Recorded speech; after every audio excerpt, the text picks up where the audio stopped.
Imagine this. You were living in the 17th century and you witnessed kids throwing fits. They were shouting, making weird sounds, and throwing things. Then a doctor comes to check on them. Then sometime later you get accused of being a witch because you weren't religious in the way they wanted you to be, or because you disagreed with the church, or simply your ethnicity. This has been the tragic fate for Sarah Good, Sarah Osborne, and Tituba. Today we will learn about the Salem witch trials and one of the most heinous tragedies of mass hysteria. First, we need some context.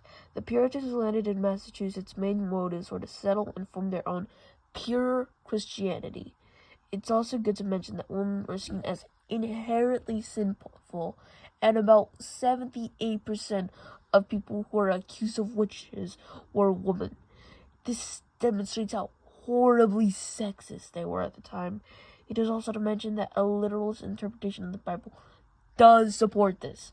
In Exodus 22:18, never let a witch live. It may be different in some versions, but it's about that. It could be never let a sorcerer live, which is pretty similar. It also goes to note that the three girls stood out, and the three girls that were sorry for not clarifying. Three girls that were originally accused that started the Salem witch trials stood out in some way. Sarah Good had a bad reputation and accused of rejecting Puritan ideas. Sarah Osborne did not attend many church meetings. Tituba was from the West Indies and was enslaved. I could speak all day about the specifics of the Salem witch trials. That's not the point. The point is that we show the mistakes that people have made in the past and warn people how not to make mistakes. Our intentions are not to turn into a boring lecture. Our intentions are not to turn it into a boring lecture. So I will tell you that over 200 people were accused, 30 were convicted, and 19 died specifically by hanging. I respect everyone's religion, but killing people is way too far. If you think you heard a voice, it could be your head.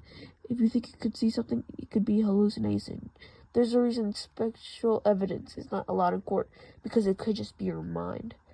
The Salem witch trials are an example for mass hysteria. A notorious example for mass hysteria. And hopefully this video can make the cycle of hysteria in history repeating itself just by a little.